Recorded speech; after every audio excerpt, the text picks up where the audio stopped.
Vamos para mais uma aula sobre os estudos do NPTE.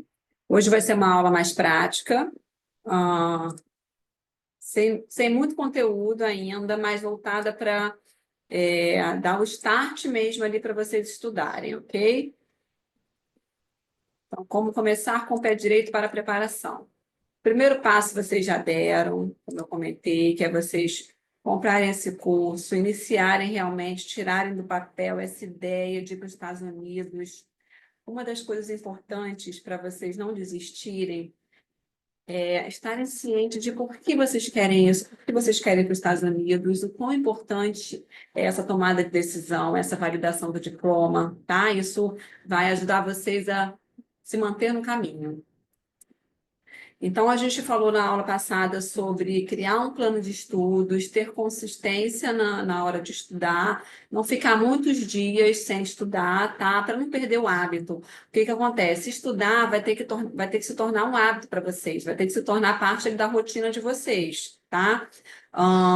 Time management, o que que seria? Além da questão do material, que quando o material está organizado, faz com que você não perca tempo, vocês dividirem ali também certinho o conteúdo no tempo que vocês têm para estudar. Então, eu costumo falar o seguinte: se você tem pouco tempo para estudar, 2 horas, 3 horas por dia, você não vai conseguir se preparar em 3 ou 6 meses, você vai levar de 9 meses a um ano, tá? E outra coisa importante é quando estiver chegando mais próximo da data que vocês querem fazer a prova, aí tem que intensificar mais ainda os estudos. Aí tem que estudar 5, 6, 8 horas por dia, tá? Tem uma colega agora que passou na última prova que ela, nos últimos 3 meses, ela estava estudando de 8 a 10 horas por dia. Eu também, no finalzinho, eu parei de parar nos últimos 3 meses, estudava também, assim, umas 6 horas por dia. Final de semana, então, acho que dava até mais, tá? Mas outra coisa importante, physical and mental health. É, a gente também não pode se estressar, até porque a prova vai exigir isso, os simulados vão exigir muito da gente, então é importante também fazer uma coisa por você mesmo, pela sua saúde, tá?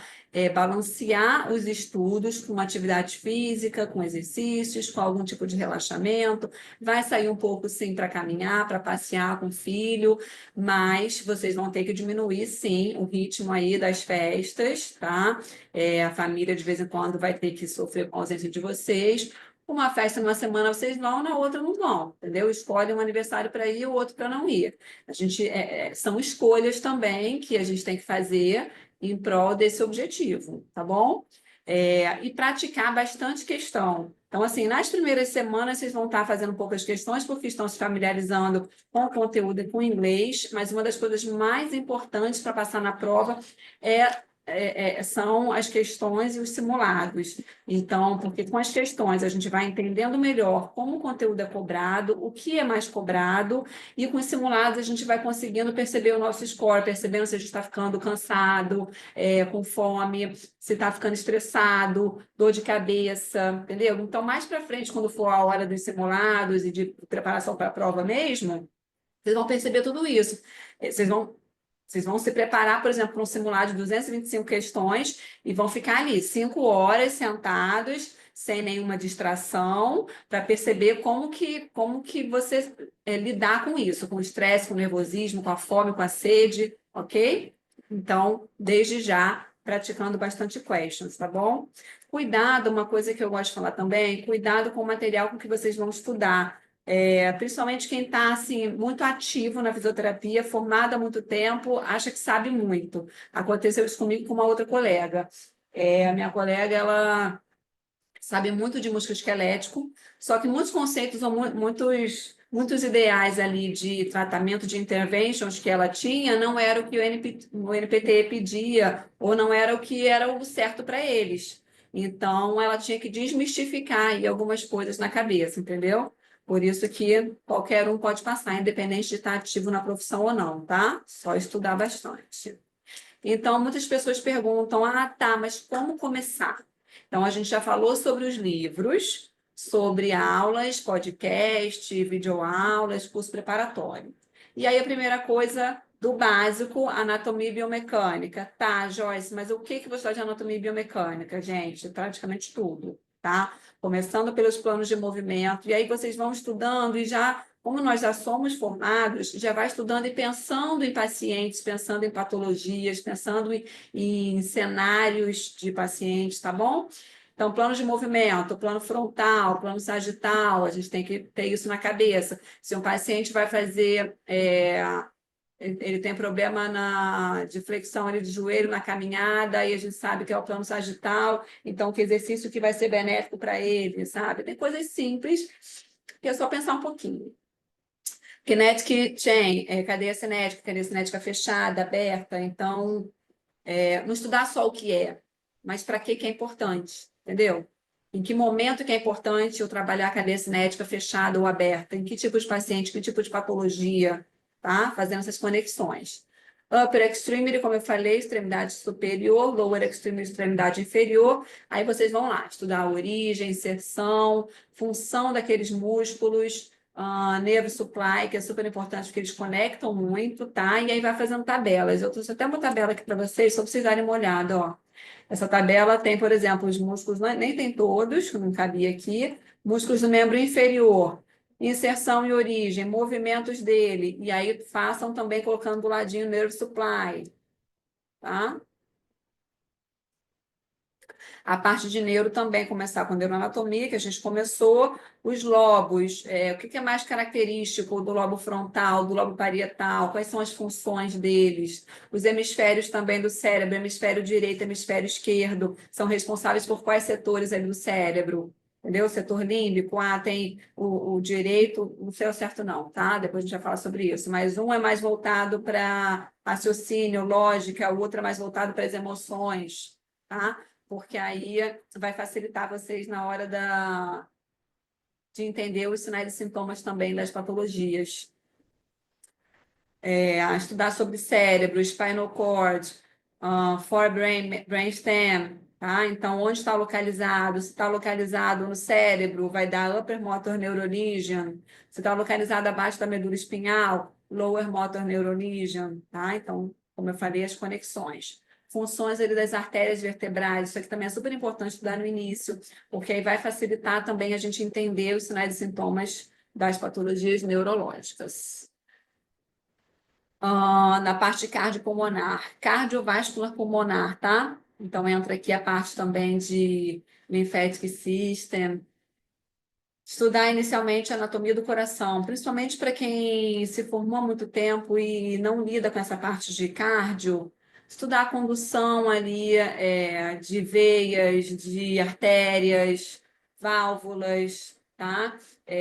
A condução do sangue, o que chega no ventrículo direito, ventrículo esquerdo, essa condição toda aí é super importante, tá? E aí vamos pensando também nas patologias, patologia de left ventricle, de right ventricle, ok? Saber as medidas e escalas de heart rate, blood pressure e cardiac output, que é frequência cardíaca, pressão arterial, ok? E a parte pulmonar, vocês comecem com o que é ventilação, blood gases, pH, como que é o pH, o ideal, breathing patterns, que tipo de padrão respiratório que a gente pode encontrar, tá? Estudar sobre hyperventilation, hypoventilation e as capacidades respiratórias, tá? Então, vocês vão começar por isso, ok? Tem material no Drive, tem material no... Bastante coisa sobre isso nos livros, ok? Para vocês não ficarem perdidos. Vá fazendo também nos livros aquelas marcações com stick, né? Botando assim do ladinho dos livros, para vocês terem acesso mais fácil.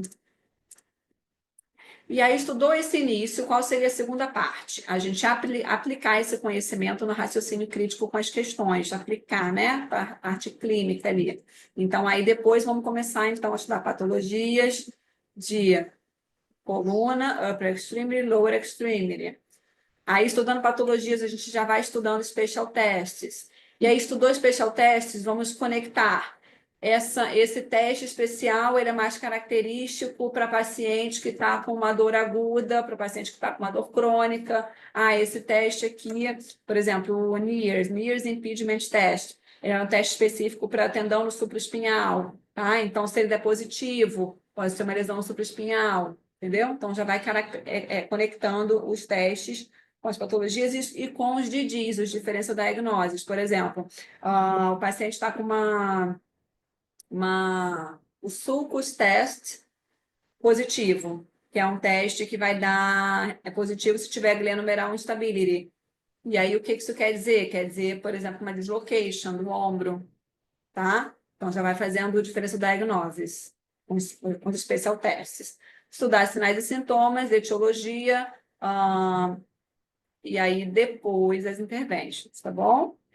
Estudar gait. Gait é uma coisa que cai bastante em músculo esquelético, tá? A gente vai ter uma aula sobre isso. Então, normal gait, quais são os músculos que estão trabalhando naquelas fases, as fases da gait. Abnormal gait, então o paciente está com uma fraqueza muscular no quadríceps. Como é que vai ser a gait dele? A abnormal gait, o que ele vai estar apresentando, compensando, ok? E aí, depois também, de normal e abnormal, segue uma ordem, tá, gente? Vocês vão estudar aí prótese, órtese, assisted devices, muleta, como eu falei. E se o paciente precisa ou não de wheelchair, tá? Interventions. Aqui nessa parte de músculo esquelético também tem um pouco de farmacologia. E aí, dentro das interventions, também vem as modalities, tá? Neuro. Então, depois daquela primeira parte da anatomia, mesma coisa, patologia, conectar sinais e sintomas, fazer escalas, fazer tabelas de Didi. Também tem essa parte de wheelchair, assisted device, farmacologia. A parte de cardio, o que muda um pouquinho é que a gente vai entrar aqui em lab values e ECG, que eu esqueci de colocar. Prescrição de exercícios, como eu falei lá numa das aulas, as guidelines, que vão servir para cardio e para outras questões também, como eu falei, gestante, idoso. Na parte de interventions vai ser cardiac rehabilitation, pulmonary rehabilitation, tá? Seguindo a ordem, gente. Agora, o pessoal pergunta também muito o que mais cai. É para estudar tudo, tá, gente? Mas só uma dica do que mais cai, que é para vocês reforçarem dentro de músculo esquelético. Dentro das articulações, shoulder e hand, tá?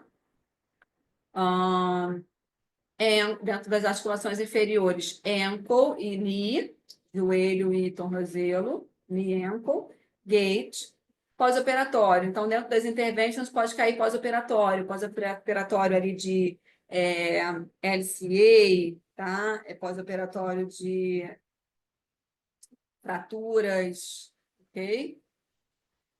Neuro, não esquecer de estudar PNI, que é o Peripheral Nerve Injury, que é o nerve supply dos músculos. Quais os músculos inervados pelo nervo tal? Que região que é inervada pelo median nerve, tá? Então, isso cai bastante dentro de neuro. SI, TBI, MS, Spinal Cord Injury. TBI é o Traumatic Brain Injury. MS é o múltipla esclerose. Parkinson, Alzheimer, sempre cai pouco, mas assim, sempre cai, tá? Principalmente quando tá querendo alguma coisa assim de diferença de diagnoses. E stroke cai bastante também, ok? Integumentary vai cair principalmente ali wound, dressing, que é a parte de tratamento ali das wounds e das burns. Cardiovascular, cardiac, heart failure. CAD é o... Como é o nome, gente? Obstrução coronária, tá? Hipertensão, angina, dentro de pulmonary, COPD, asma, é o que mais cai, mas aí dentro de pulmonary cai muito esse diferencial de diagnoses também de doenças obstrutivas e restritivas, tá? Então, vocês vão fazer esse comparativo, sinais e sintomas e quais patologias são doença restritiva e doença obstrutiva pulmonar. Sempre cai também emergency situations, Por exemplo, autonômica e disreflexia, tem material também já para estudar sobre isso no Drive. Choque, scissory, arterial and venous insufficiency, lymphatic system sempre cai um pouquinho também, tá? Não cai muito não, mas sempre cai algumas questões. Assunto só para vocês esquecerem, pediatric, tá? Pediatric pode cair tanto a parte de examination, aquele exame de Apgar, as patologias musculoesqueléticos de pediatric, tem patologia também neuro, né, de pediatric. Nessa parte de neuro, não esquecer de estudar vestibular systems. Eu acho que eu vou fazer uma aula sobre isso também, porque é um pouquinho confuso. Não é difícil, mas tem muito termo técnico também, sabe? Fratura, como eu falei, wheelchair, órtese e prótese, não esquecer de estudar eletrocardiograma. Other systems que eles falam, é tudo que são os outros sistemas. Então, sistema endócrino, metabólico, geniturinário, sempre cai pelo menos umas 2 questões também de geniturinário. Aí, geniturinário pode cair dentro de uma questão que fala sobre pregnancy ou geriatrics, entendeu? E tudo que eles falam de non-systems não são sistemas. Então, modalities, research, pesquisa, professional responsibilities, essas assisted devices, a parte de health insurance, é tudo non-system, tá? A parte de protection, se vai usar máscara, luva, é tudo parte de non-systems que eles falam. E aí vamos para os termos, tá? Vamos aprender um pouquinho de alguns termos hoje. Chief Complaint. Chief Complaint é a nossa queixa principal. Assessment é a avaliação. Pathology é a patologia mesmo. Interference in the normal body process. Então, é uma patologia mesmo que o paciente tenha, diferente de impairment. Impairment seria uma deficiência, não uma patologia, entendeu? Então, o paciente pode ter uma deficiência ali de flexão da mão, tá? E aí a patologia pode ser síndrome do carpo, vou dar um exemplo. Então, impairment é abnormality at the tissue, organ or body system, deficiência. É uma normalidade num tecido, num órgão, no sistema do corpo, que não necessariamente vai apresentar patologia. Então, each pathology will present an impairment. Então, uma patologia vai apresentar uma deficiência, mas uma deficiência pode existir sem uma patologia específica. However, impairment can exist without pathology. Por exemplo, defeitos congênitos. Tá? Functional limitation. Inabilidade to perform an action or skill in a normal manner. Então, ele tem uma limitação funcional, uma limitação em realizar alguma coisa. Disability, restriction or inability to perform social role. Então, disability já é uma limitação funcional relativa ali a trabalho, relativa ali a uma atividade que ele precisa fazer diariamente e ele não consegue, aí ele tem essa disability. Outcome, são os resultados, então, the ultimate manifestations of effectiveness. Então, as últimas manifestações de efetividade, de resultados. Então, eles perguntam the outcome of these results, the outcome of this pathology. Então, tem a ver com os resultados. Eu queria achar outra palavra. Esqueci outra palavra que eu queria usar. E discharge, alta hospitalar ou alta da fisioterapia. Tá? Um exemplo para a gente colocar esses conceitos. A patient with progressive weakness presents with paralysis of the trunk and lower extremities. Um paciente com uma fraqueza progressiva possui, então, paralisia no tronco e extremidades inferiores.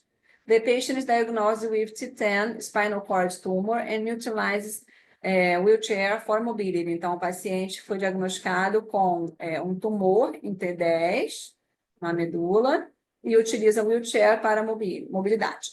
Requires assistance with self-care and has an ability to come back working as delivery. Ele precisa de assistência para as atividades dele e não conseguiu voltar ao trabalho como delivery, entregador. Então, a gente vê que a patologia dele vai ser o tumor, spinal cord tumor, e a impairment dele vai ser essa fraqueza progressiva, loss of function below T10, que é tronco e extremidades inferiores. A functional limitation dele vai ser que ele não consegue caminhar, unable to ambulate, e a disability, que vai ter a ver com o trabalho, cannot work as delivery, tá? Então, isso aqui é o básico, assim, só para vocês entenderem o inglês mesmo, os conceitos, quando vocês estiverem estudando. Nossa, o que é mesmo impairment? O que é disability? Tá? Então, para as pessoas, principalmente, que estão com dificuldade aí no inglês, quando começam a estudar, tá? Aprendendo a interpretar questões. Então, vamos ver algumas questões aqui junto comigo, para a gente interpretar. Isso aqui, Golden Rules, são algumas regrinhas, a gente chama de regras de ouro, que vão fazer com que vocês respondam mais facilmente algumas questões, com que vocês pensem mais rapidamente também, tá? Então, por exemplo, when confronted with a situation where a patient's safety is potentially compromised, always contact the referring physician first. O que significa isso? Quando confrontado com uma situação lá na questão, onde a saúde do paciente, a segurança do paciente está potencialmente comprometida, sempre a gente vai contactar o médico antes. Contact referring physician, indicar, remanejar ali para o médico primeiro, tá? Então, antes do tratamento, você está com uma suspeita de fratura, você não vai fazer nem uma anamnese daquele paciente. Você vai physician first, entendeu? Mais ou menos isso. Segunda golden rule. When choosing between 2 or 3 acceptable interventions, select the most safety or conservative option in an effort to minimize the risks to the patient. Aqui é N, tá, gente? Então, acontece muito isso, da gente olhar uma questão e achar que duas respostas são aceitáveis, duas respostas são certas. Às vezes acontece, mas a pergunta sempre vai estar pedindo a mais correta, a mais aceitável, ou a menos, tá? Então, preste atenção nas palavras-chave da pergunta. Sempre vai ter uma resposta certa só, tá? Mas pode acontecer da gente achar que duas interventions, por exemplo, estariam certas para aquele paciente. Mas aí a gente tem que ir na melhor. Vamos pelas palavras-chave.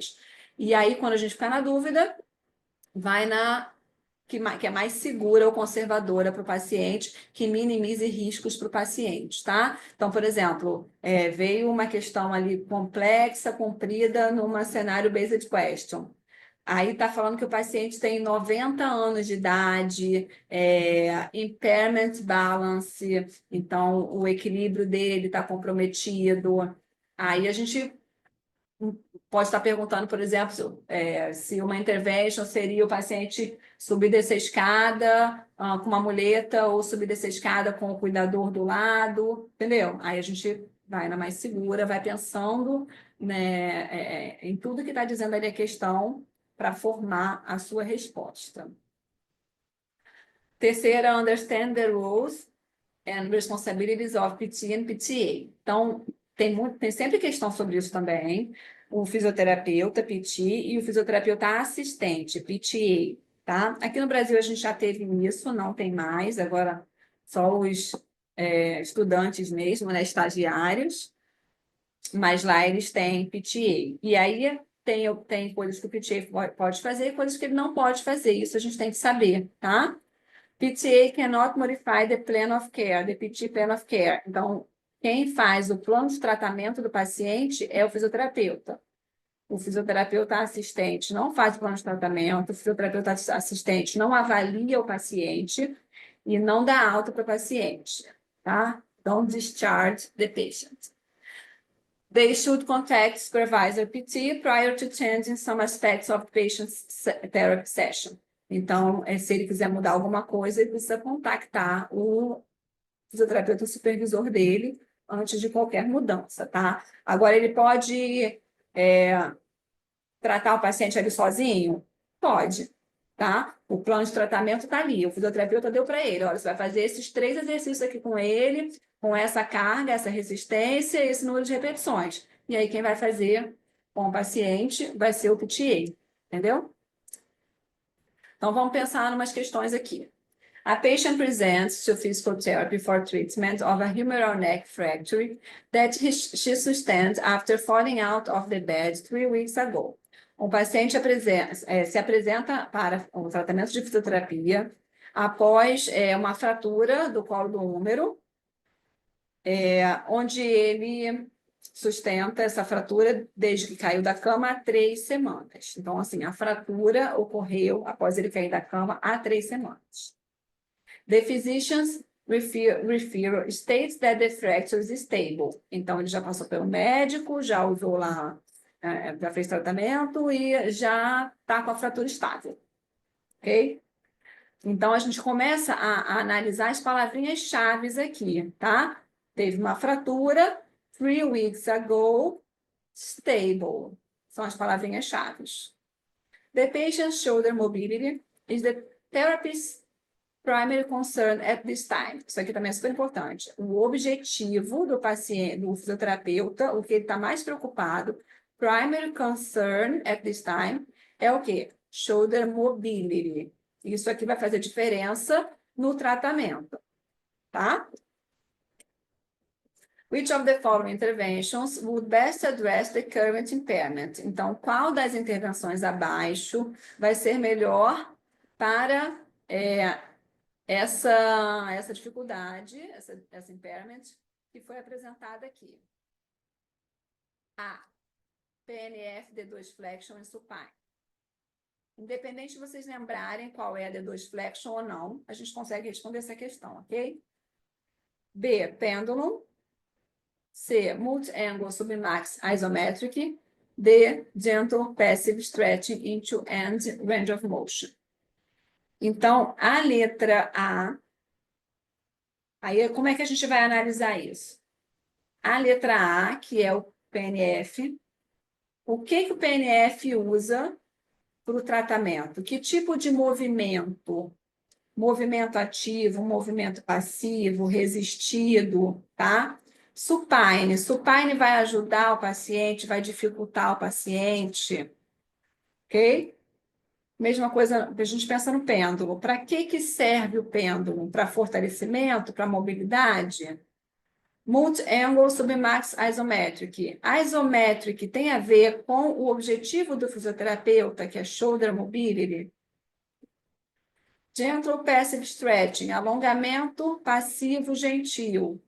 Ótimo. Into end range of flexion, até o final da amplitude de movimento. Então, vamos lembrar que após fratura está estável, mas tem só 3 semanas.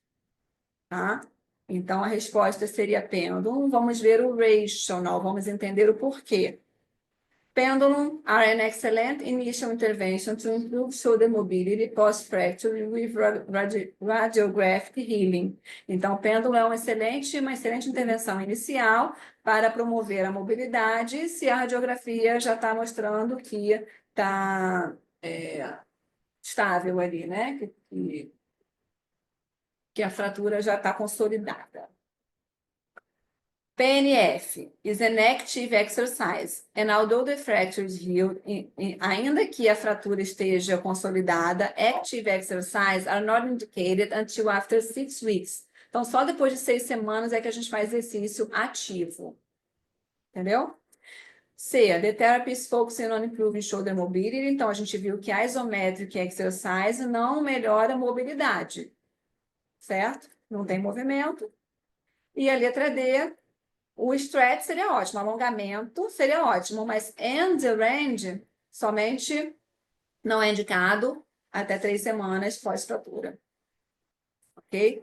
Referência bibliográfica, mas vocês não vão ficar lendo livros, tá? Não dá tempo, mas as referências bibliográficas mais usadas são Kirchner e esse é o nome dele. Sullivan, tá? E aí, uma regrinha prática também, para a gente responder mais facilmente, mais rapidamente algumas questões, é a regrinha dos 6.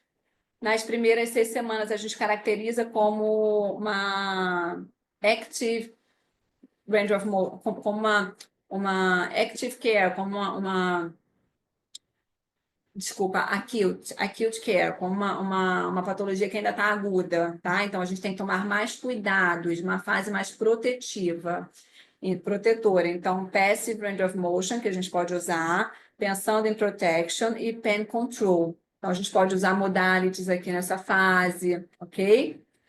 E exercícios passivos. A partir de 6 semanas, aí a gente considera uma fase subaguda, subacute. Então, primeira acute phase, segunda subacute. E aí a gente pode entrar com active range of motion se tiver sem dor, pain free. E a partir das 3 semanas, de 3 semanas a 6 meses, a gente pode usar resistência, strengthening, que é fortalecimento, ADL, movimentos de múltiplos ângulos, ok? Vamos pensar agora nessa outra question. A patient who plays tennis constantly has been diagnosed with median nerve lesion and complains of paresthesias and progressive weakness in the hand. Então, aqui fala que o paciente joga tênis com frequência, esporte mesmo, e foi diagnosticado com uma lesão em median nerve. Não falou aonde é a lesão, não falou há quanto tempo. Então, assim, uma dica que me deram é se atente ao que está na questão, tá? Não fique inventando muita coisa também, não. Tem paresthesia, que é aquele formigamento, e fraqueza progressiva na mão. Então, só com essas informações. Which muscle is most likely contributing for these symptoms? Nossa, que músculos podem ser que estejam contribuindo ali com esses sintomas? Que músculos, então, que têm a ver com o median nerve? Que músculos que são inervados pelo median nerve e que podem dar paresthesia e progressive weakness in the hand, tá? Então, é dessa forma que a gente vai entender, sabendo quais são os músculos e nerve supply desses músculos e os movimentos responsáveis por esses músculos, tá? Flexor digitorium profundus, flexor digit minimi, que é do dedo mínimo, flexor digitorium são dos outros dedos, tá? Abductor pollicis longus, pollicis tem a ver com o polegar, thumb, polegar é thumb, tá? E proneiro teres, onde está o músculo proneiro teres? Vamos ver aqui. O correto, proneiro teres, tá? Por quê? O median nerve vai partir lá de cima, vai vir aqui por baixo desse ligamento, Struthers ligament, e vai passar aqui entre as duas cabeças, as duas porções do músculo proneiro teres, tá? Vamos entender por que as outras estão erradas, assim que a gente faz o rational. The median nerve arises from the cubital fossa and passes between the heads of the pronator teres. Eu comentei. The abductor pollicis longus is innervated by radial nerve. The flexor digit minimi is innervated by ulnar nerve. E the medial aspect of flexor digitorium, que era a letra A, flexor digitorium, uma parte é inervado pelo ulnar, o medial aspect, e o lateral aspect é inervado pelo median nerve. Só que não iria comprometer essa função de paresthesia e weakness da mão, tá? Então, this muscle doesn't compromise median nerve entrapment.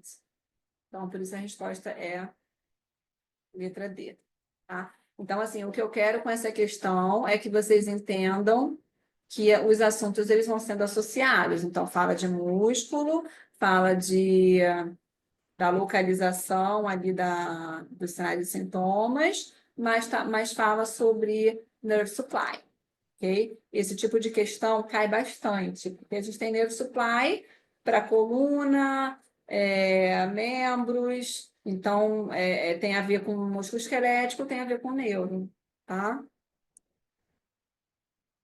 Vamos interpretar essa última questão. A patient with, então, é uma questão um pouquinho mais complexa, tá?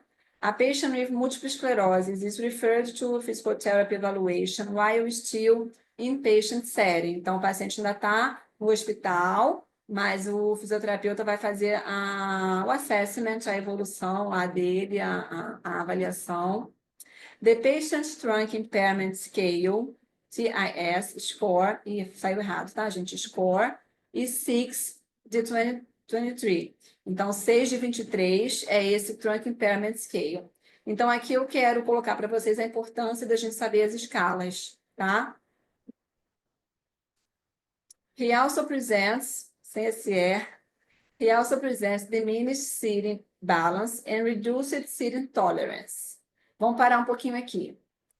Vamos marcar o que é importante. Será que eu consigo fazer aqui uma fixação? Tá, mais ou menos. Múltipla esclerose. Paciente, não sei se isso aqui é importante, talvez. Paciente está inpatient.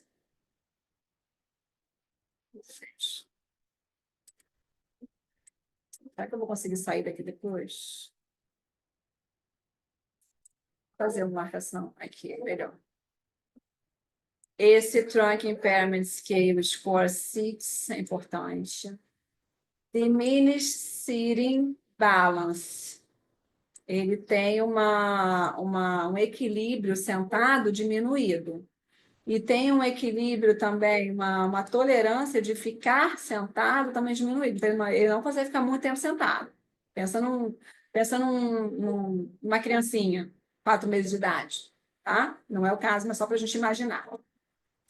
Aqui é isso, tá? What is the most appropriate intervention for this level of sitting balance and this current condition? Então, vamos lá. Contact guard sit, perdão. Aqui é sit to stand. Então, quando o paciente faz o exercício transfer de sentar para levantar, tá? Esse transfer, sentar para levantar, o paciente vai precisar de contact guard, que é o fisioterapeuta ali ajudando ele a levantar. Vocês acham que esse é o melhor tratamento para sitting balance? Letra B, sitting trunk rotation, perturbation and functional reach exercises. Seria o paciente sentado, primeiro fazer rotação de tronco, perturbation seria o fisioterapeuta empurrar, né, para frente, para trás, fazer essa perturbation para treinar o balance do paciente sentado. Functional reach exercise, que é um exercício que o paciente se inclina como se ele fosse alcançar alguma coisa na frente, tá? Letra C, Postural Stability Exercise in Sitting. Então, exercícios de estabilidade, sentado. Focusing on maintaining proper postural alignment. Então, com o objetivo ali de focar na postura, no alinhamento postural correto do paciente. Ou letra D, Fit for an electrical wheelchair with appropriate cushions as the patient cannot maintain static sitting balance. Foi falado lá em cima que o paciente não mantém static sitting balance. Falou que ele tem diminuída sitting balance e reduced sitting tolerance. Agora a gente tem que saber o que quer dizer o Trunk Impairment Scale Score 6, tá? Então a resposta nesse caso aqui vai ser letra C e vamos entender por quê. O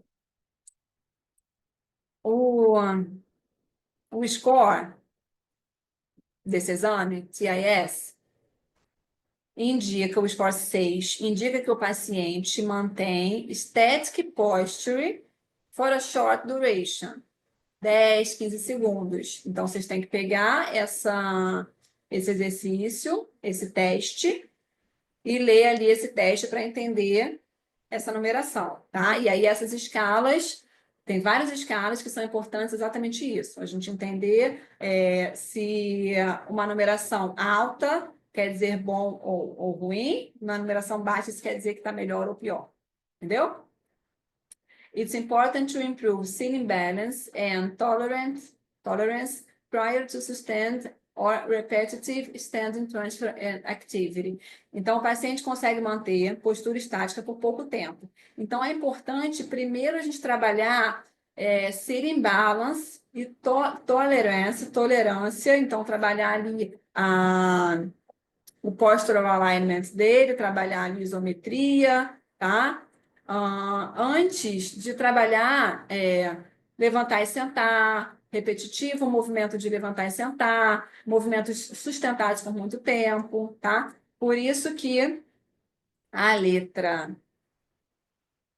A é incorreta, o paciente ainda não consegue fazer esse tipo de exercício de ficar levantando e sentando, porque ele não tem um bom equilíbrio ali postural, um bom equilíbrio de tronco, e por isso também a letra B é incorreta, porque antes de trabalhar rotation, perturbation, functional reach exercise, a gente precisa trabalhar o fortalecimento ali dos músculos da coluna dele em postural stability exercises.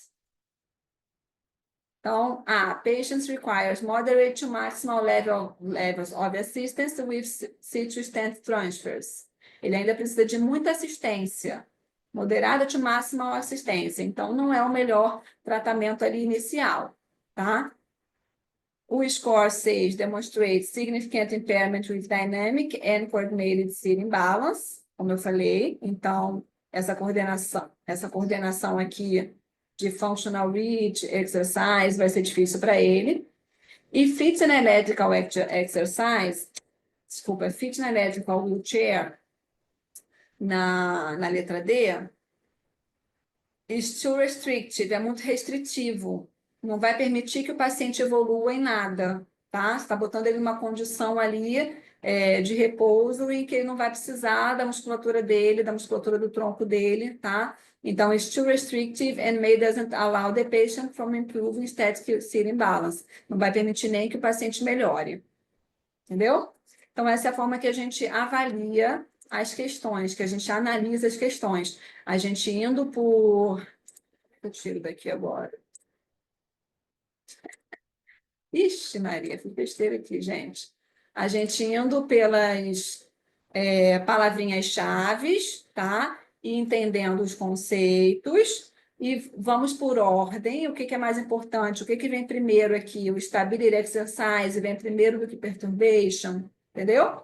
Vão pensando nessa ordem de tratamento e vão eliminando as outras respostas. Vou só esse daqui. Depois eu dou meu jeito, tá?